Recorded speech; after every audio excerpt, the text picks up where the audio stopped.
Welcome to the tutorial importing a bitmap image without vectorization. So to import an image, you can go to the top menu and select File, Import, Images, or you can click on the Import Images button from the top toolbar. So this brings up the Import Images browser window, and you can click on the Browse button to browse for your file.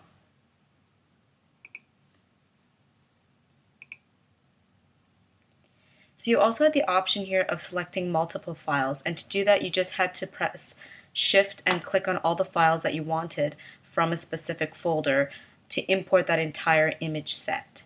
And then in this field you would have seen a bunch of number signs and some funny symbols, but that would just let you know that there's no one specific name, but that it will import in an entire group of images. So your next option is the layer option, like which layer you're going to put this image on and how will it be processed when coming into that layer. So you could either create a new layer, and you have two options here. You can create a single layer named, and you can enter in a new name here if you want. I'm going to keep mine as Pagoda. Or you can actually create layers based on file names. So if all the images you were importing with a single image are named properly, then you could also choose this selection. The add to existing layer, I just realized, is not enabled because none of my layers are enabled here in the timeline. So I'm just going to cancel this for a minute and enable a couple of these layers. Then I'm going to go back, select my image again,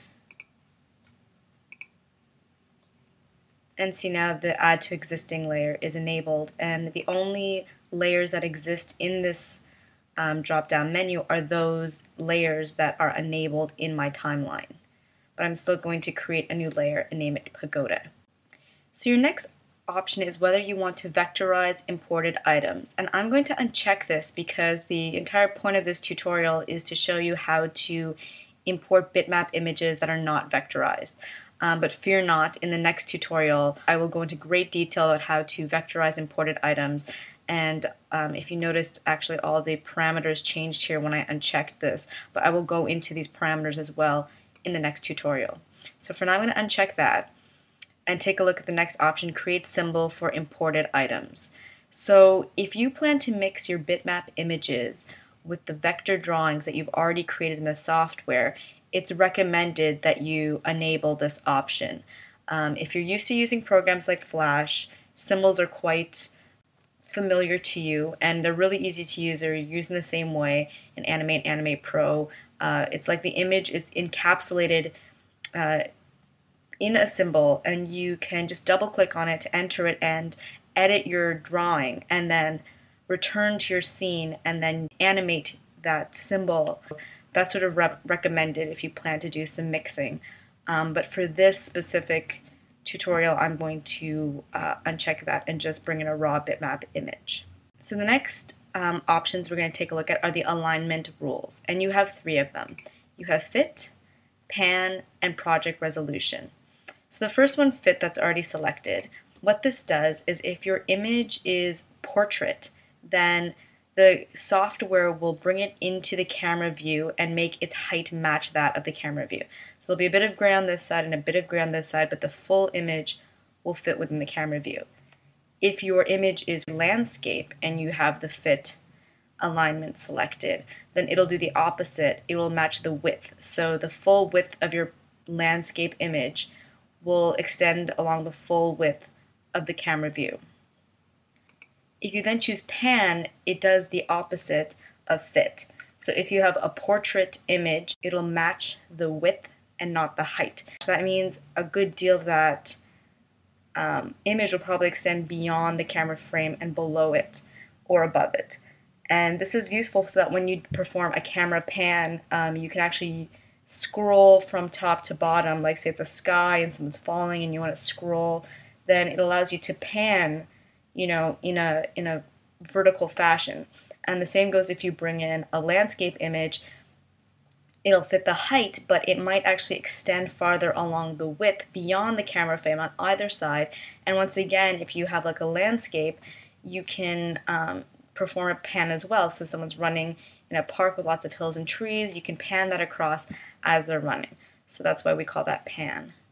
The last one, project resolution, what that does is it takes the resolution of the image and the resolution of your scene, and it brings it in as a percentage. So if your project is 720 by 540, like it is in this case, and your image resolution is 360 by some other number, then the width of the image that you want to import, 360, is exactly 50% of your project's resolution, 720.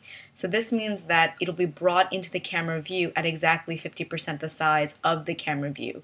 And this works in the contrary as well. If you're bringing in an image that's larger than the project resolution, then it'll be brought in as like 208% of the camera view, or however much larger it is than your camera view or your project resolution, in other words.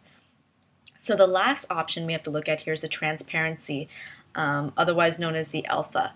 So you have 4 options here as well: pre-multiplied with white, pre-multiplied with black, straight, and clamp color to alpha.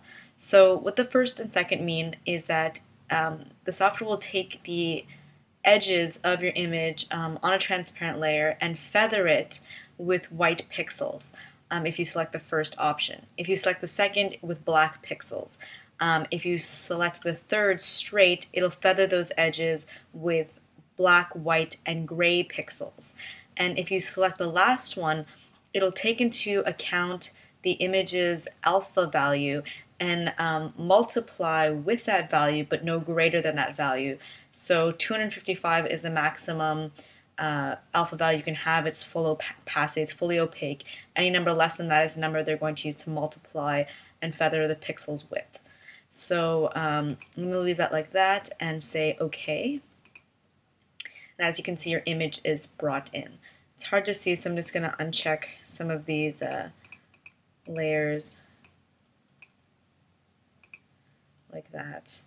And don't take into account the blurriness in the camera view if you're in the OpenGL view. To really judge the sharpness of your image, you should go into the render view. And as you can see, it's automatically much sharper.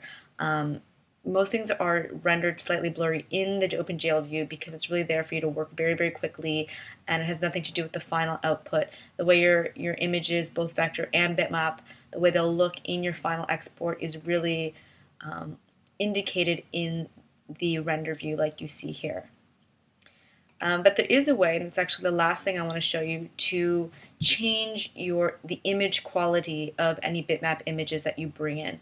The first thing you have to do is select your bitmap image, and just so you know, if you see a symbol like that, that's a bitmap image, and if you see something like this, the red triangle, yellow circle, and blue square, this is a vector image.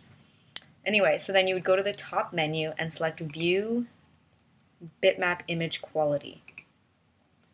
And here you can increase or decrease the this value, and this actually just changes the way that you view your bitmap image in the OpenGL view. It has really nothing to do with your output, because like I said, it's going to be output the way that you see it in the render view.